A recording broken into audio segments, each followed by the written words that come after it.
Shalom. First of all, I think about glory and honor to Yahweh by Hashem, Yahweh Shai by Hashem, Rakadash. Double honors to the teachers, elders, and the apostles of Great Millstone, likewise, brothers putting on the truth. Faithfully, fearlessly feeding the sheep unto you, brothers and sisters of the and Shalom. Today's lesson is titled The Gingerbread Man, a Rebellious Two-Third Hebrew Israelite Fate. Now, each and every one of you probably know the story of the Gingerbread Man.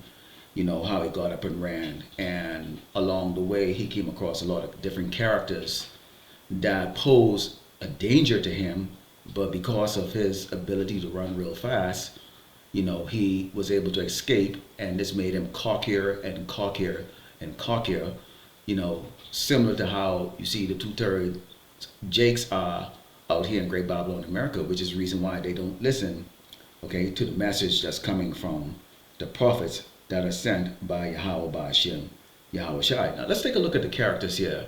Okay, the fox, okay, who is the main protagonist, okay, main antagonist, okay, in this is Esau, represents Esau. And the gingerbread man, of course, represents Jake, which is the 12th tribe of Israel. And as we know, the conclusion of this, okay, if you've seen this story or heard this story before, then you would understand where we're going to be going with this. So before we get started here, let's play this short clip, okay, from this video that I downloaded, and you can see what transpires. Soon he came to a rushing river. Oh no! If I get wet, I'll melt. But if I don't, they'll catch me. What do I do? Just then, a sneaky fox appeared and said, I can help you across the river. Climb onto my back and I'll swim across. The gingerbread man did not trust the fox. Do you promise you won't eat me? Of course I won't eat you. I just want to help you. The gingerbread man decided that trusting the fox was better than being caught by the horse, the cow, the pig, and the little old man and the little old woman. So he climbed up onto the fox's back, and together they swam across the river. They were about halfway there when the fox said, I'm getting tired. You should climb up onto my head. So the gingerbread man did. They were about 3/4 of the way there when the fox said, I'm getting tired again. You should climb onto my nose. So the gingerbread man did. They reached the other side of the river, and before the gingerbread man could climb down, the fox flicked his nose and tossed the gingerbread man high into the air. He opened his mouth as wide as he could and chomp! And that was the end of the gingerbread man. The end.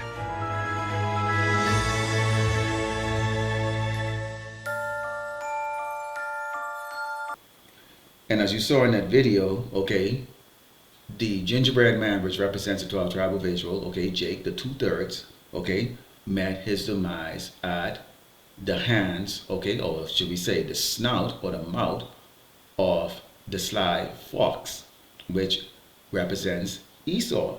Okay, let's start off with our first scripture. This is the book of Ecclesiasticus 12, and starting with verse 16, it reads, An enemy speaketh sweetly with his lips, but in his heart he imagined how to throw thee in a pit. He will weep with his eyes, but if he find opportunity, he will not be satisfied with blood. Let's pause there for a second, because we can see, okay, that this gingerbread man was in adversity, okay, constant adversity, okay, from day one, okay, because he was supposed to be dinner, okay, for his creators. However, he was able to escape, and along the way, everything wanted to eat him, okay. So now he met the fox at the river's edge, and he sought refuge. Can you help me? And you can see that the fox, being real slick, you know, he already had in his mind, I'm going to devour this gingerbread man. But we can see here that the gingerbread man, not using wisdom, looked at the fox and, you know, believing that he'd escape everything else, you know, okay, he believed in the smooth words that's coming from the fox. Henceforth, you see this is the same contrast, okay, with the Hebrew Israelites, the two-thirds, okay? They believe in the smooth words that's coming from Esau, in particular, the leaders of Great Babylon, America. It reads, If adversity come upon thee, thou shalt find him there first, and though he pretend to help thee, yet he undermine thee. He shall undermine thee. And we saw this as in the step, okay? First he says, you know what, I will help you. Okay, and the gingerbread man was like, okay, he was thinking in the back of his head how he escaped all those other dangers. He go, well, maybe this guy is good. I don't really have a choice, because he knew that these dangers was constantly chasing him. Okay, constantly chasing him. Okay, keep in mind that Esau uses, okay, all of his assets, okay, to continuously oppress the children of Israel, okay, continuously to hunt, okay, and destroy the children of Israel, okay. And so he's right there. He just happens to be there. He happens to have the ability to take the gingerbread man across, which signifies that Esau has the ability to help Jacob in poverty, in richness, in sickness, in everything that that comes across us. Because Yasharallah is always in adversity. The 12 tribe of Israel is constantly in adversity. When we go into the book of Isaiah 1 and start at verse 3, it says, an ox knoweth his owner, and the ass his master's crib. But Israel does not know. My people do not consider. They don't consider. What we're telling them is that, you're the true biblical Hebrew Israelites. You're better than being what these Edomites, okay, the so-called white man has considered you as, okay, African American, Bahamian American, Jamaican American, Native American, Latinos, okay, Mexicans. These are all corporate names, because why? They have the ability to create these images and put those images on whoever they choose to. Okay, keep in mind there, Esau constantly in a trick and treat, okay, type spirit, trick and treat. He doesn't even give you a choice. Okay, it's a trick, and then there's always a treat, or a treat and a trick. Okay, and this is the way Esau is able to subdue Jake. Okay, the gingerbread man, okay, is stubborn. Okay, and that stubbornness constantly gets him into adversity, which is how our people are.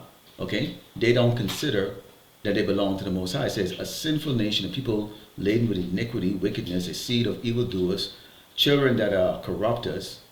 They have forsaken the Lord Yahweh Shema Shai. They have provoked the Holy One of Israel unto anger. They have gone away backwards. So we were given the laws. We know what the laws are. Okay, you have men that know what the laws are. Let's talk about it for a second there. How many of our people actually knew, yesterday was a Sabbath? No, they don't. They were probably out, Thursday night, Thursday night at some bar somewhere, committing all of the iniquities that the Lord Yahweh Shemeshai hate. Okay? He says, why should you be stricken anymore? You will revolt more and more. The whole head is sick, and the whole heart is faint. Okay? Yasharallah is in constant adversity. Okay? And guess who always seemed to be there when those adversity come upon us? You guess it. Esau, the Edomite. But we're going to the book of Proverbs 2 and start with 10. It says, when wisdom entereth into thine heart, and knowledge is pleasant unto thy soul, discretion shall preserve thee, understanding shall keep thee. Okay? And this is what you're seeing right now with a remnant. Okay, that discretion, okay, is in our body. Okay, it's in our mind. Okay, we don't walk around with the same mindset as the 2/3 out there. Okay, we don't walk around, okay, thinking that some way, somehow we are going to deliver ourselves. We understand the situation that we're in right now, the adversity that we're in. Okay, we were put here because of our disobedience to the Lord Yahweh Shema Shai. Okay, so guess who's the one that can deliver us from that? Okay, only the one that put us into that situation. He says to deliver thee from the way of the evil man, which is the so-called white man, from the man that speaketh forward things. Okay, take a look at Jake's then, man. Okay, they constantly worshiping the so-called white man. Okay, they don't understand that we are sheeps. Okay, we are sheeps. Okay, defenseless sheeps. We are the woman of the Hamashiach, who he is going to come back. Okay, and take down the bad guy, which is Esau the Edomite, the so-called white man. Okay, and deliver his woman. Okay, which is the 12 tribe of Israel, the 130 elect that is going to be preserved during this great time of tribulation. Okay, it says, who leave the paths of righteousness to walk in the ways of darkness, who rejoice to do evil and delight in the forwardness of the wicked. Now, we're going to go into some sub scriptures here, because as you can see with these pictures I'm going to be bringing out. Let's go, for example, and let's look at Trump versus Kamala, okay, policies. Now, both of them are running for election. Okay, now we know right now you have the red team and the blue team. You have Jakes that are divided between the red team and the blue team, which is Kamala, okay, who's the blue team, and Trump is the red team. But let's take a look at their immigration policy, for example. See, when you have this wisdom inside of you, you know when the Lord put the wisdom in you, you look at the words, okay, and then you realize, okay, who are they really talking about here? Immigration. This is Kamala Harris was tasked with tackling the root cause of the southern border crisis and help raise billions of dollars of private money to make regional investment aimed at stemming the flow north. Record number of people crossed Mexico at the end of 2023, but the numbers have fallen since. In this campaign, she has toughened her stance and emphasized her experience as a prosecutor in California taking on human traffickers. Think about that, okay? Because really the real human traffickers are the Edomite, okay? Think about the slave trade. Think about the slave trade. But they're pointing their fingers out at Jake. That's code word for Jake because notice that they mentioned Mexico, okay? Mexico, which is really is the most popular of all of the Northern Kingdom tribes, the so-called Mexicans, okay? Anytime you want to think of Latinos, you think of Mexicans, okay? They don't realize that Ephraim is really the head of the Northern Kingdom, okay? That's only something that we know. Now let's take a look at Trump. Trump has vowed to seal the border by completing construction of a wall and increasing enforcement, but he urged Republicans to ditch a hardline cross-party border bill backed by Harris. So of course we know this house is divided, okay? This kingdom is divided, so it's going to implode. He says he has also promised the biggest mass deportation of undocumented migrants in U.S. history. Experts told the BBC this would face legal challenges, of course, because it's good for certain people who can get cheap labor. Okay, for others, it's not so good. As you can see right now, you know, where they're talking about the Latinos coming over here and getting money, you know, free health care benefits, and, you know, the so-called white people who have been here all their lives are not getting that. And even they have Jakes, you know, getting into the mix of it, okay? But you take a look at that, and this is hardline policy, okay? Immigration is just another code word, okay, for the Hebrew Israelites, the so-called blacks and Americans and Latino in particular. They're really looking at the Northern Kingdom tribe, okay? Now let's take a look at their crime bill, because this is very interesting, okay? Harris has tried to contrast her experience as a prosecutor with the fact that Trump has been convicted of a crime, okay? Now they're looking at it like, okay, you know, those who are who stand to back up Harris is looking to go, well, you know, Trump is a criminal, okay? You know, and they mention that inside it to, you know, give her that more enlightened type look, you know, that she stands against crime no matter who it is. Okay, let's take a look at Trump. Trump has vowed to demolish drug cartels, okay? Who are considered drug cartels? Latinos, okay? Latinos. You go to the movie Scarface. Where was he from? Cuba. Who was Soso from Bolivia, okay? Think about it. Crush gang violence. When you think of gangs, you're not thinking about Hell's Angel, you're thinking about your little niggas and spics walking around with bandanas on their head, you know, carrying around a little 6-piece. And rebuild democratic run cities that he says are overrun with crime. When they think about crime, they're thinking about Jake's so-called blacks and so-called Latinos, whose reputation are now being including into that. So this is actually really a war, a secret war. When you go and look at the word prosecutor, think about it, okay? It says, a person, especially a public official who institute legal proceedings against somebody, okay? So they make sure they emphasize that Kamala Harris was a prosecutor in California, which is, you know, the most populous state, okay? And also the most diverse state, considering that it has a lot of Latinos in it, all right? That she would be the one that be the more hard stance and know what to do with, you know, immigration and also with crime, okay? And this is actually the target is the so-called blacks, Native Americans, Latino, the true biblical Hebrew Israelite, okay? So you can see their policy on crime and immigration, okay? Let's go into the book of Isaiah 9 and 16, because both of them are being endorsed, okay, by the leaders of our people. Who are the leaders of our people? Anyone that is prominent enough to be able to stand with these people, okay, and endorse them, Okay, this is why when you go into Proverbs, go back to Proverbs 2 and start verse 13, it says, "Who leave the paths of righteousness," which is talking about the Hebrew Israelites, who walk in the ways of darkness, who rejoice to do evil and delight in the forwardness of the wicked. Our people know these people have a history of destroying us, hanging us from trees, and the slave trade and everything. Yet still, they're standing up there endorsing them. You have niggas for Trump, ex-convicts for Trump, which the ex-convicts are going to, they really, when you think of ex-con, you're thinking about a so-called black, okay? You have these women, you have these hip-hop guys, okay? They're all part of this. These are leaders. These are the people that Jakes look at as gods, in fact. Okay, when you go to Deuteronomy 5 and 7, it says, "Thou shalt have no other gods before me." Okay, small letter case. Gods, gods. Trump is a god. Kamala is a god. Okay, Biden is a god. They're not the Most High. They're God. We are gods.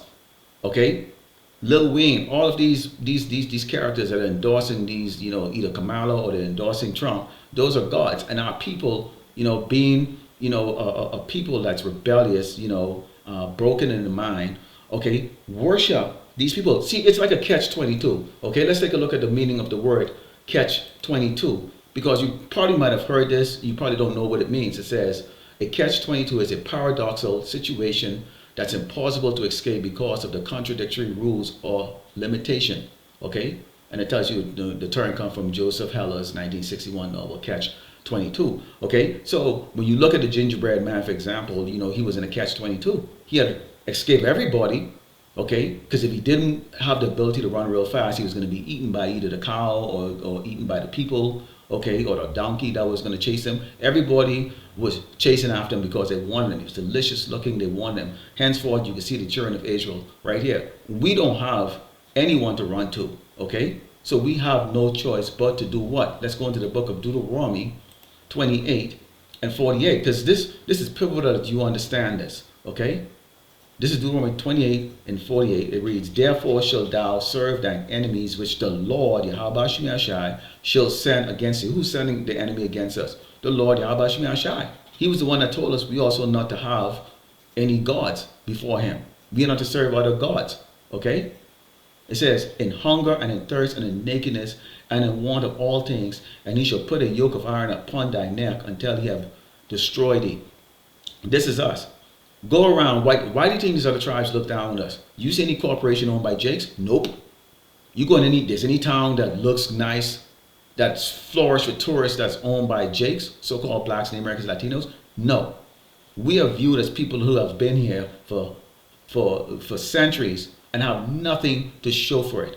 But the Lord, it says right here that the Lord, Yahweh Shai, send our enemies against us, in particular the so-called white man. A catch-22. Here is it that Jake them right why they exalt the so-called white man and endorsing him is because who has the answer for the situation that we're in?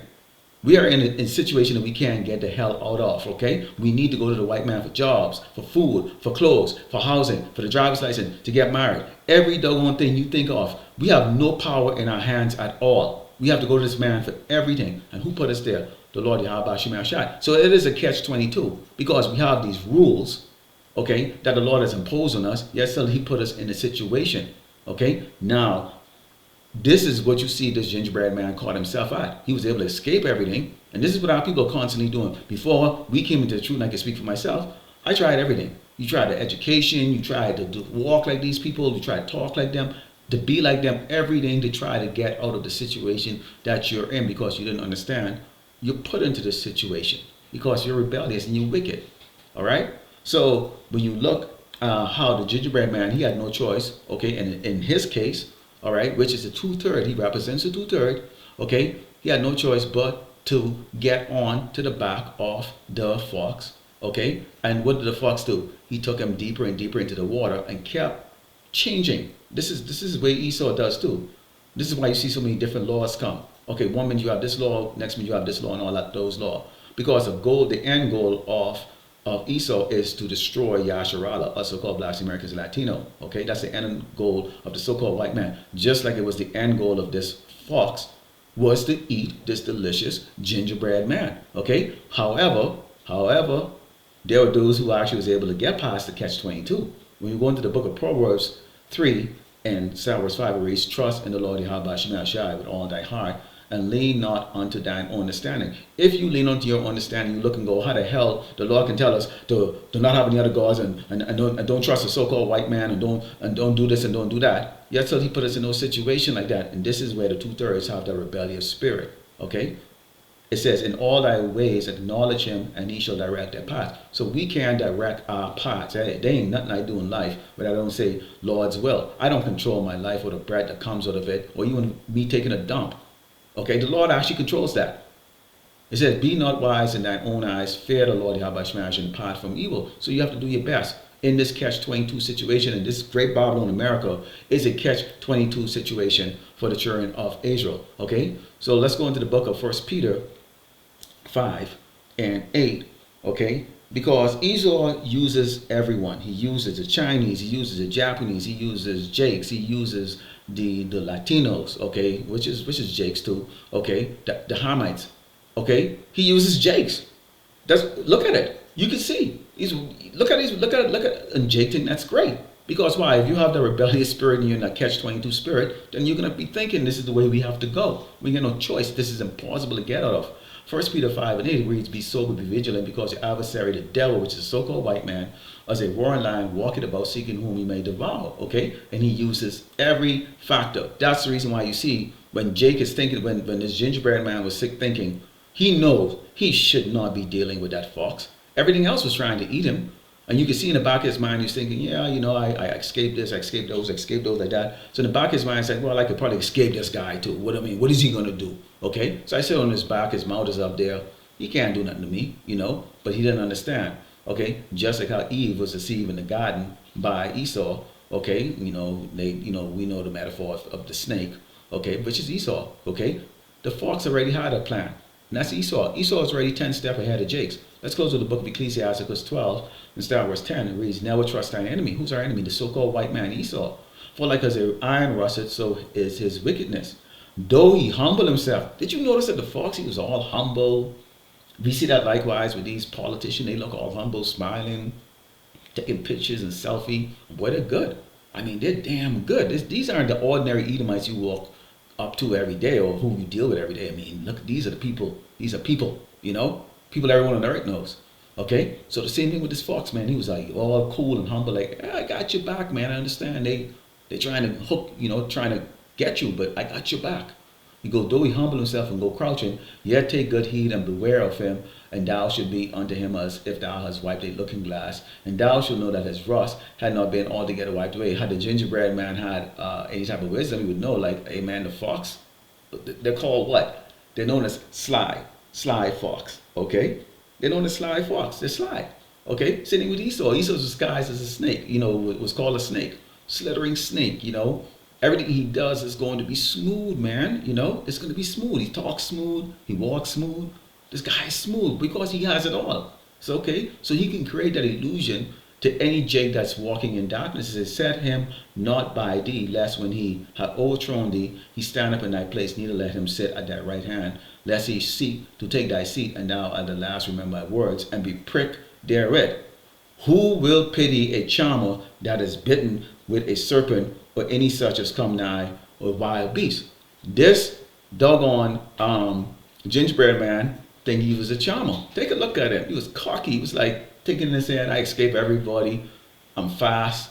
Who can catch me? I'm the gingerbread man. This is these jakes out here, man.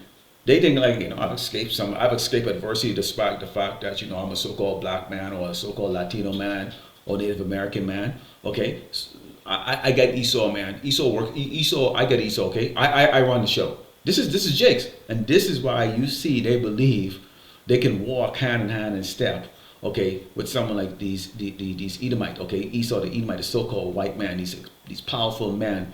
Okay, that the Lord Yahweh Shemi Shai had set up. Okay, when we go back to Deuteronomy 28 and 48. To do what? For us to go to for the warn of all things. That catch-22. And only the 1/3 elect of Yasharala will escape that catch-22, which is an impossible situation to get the hell out of when you are put under your enemy, but told not to do as your enemy do, or worship your enemy. Okay? Because you have to be chosen out of this world by Yahweh Shemi Shai in order to escape it. So, Lord willing, the elect was edified with this. Okay, again, this is titled The Gingerbread Man, a Rebellious Two-Third Hebrew Israelite Faith. This is the end of this is the fate of the two-thirds, okay, because of the rebellion that they have against the Lord, Yahweh Ba'Shem Yahushai. So that goes to be given all glory and honor to Yahweh Ba'Shem Yahushai Ba'Shem Rakakadash Shalom.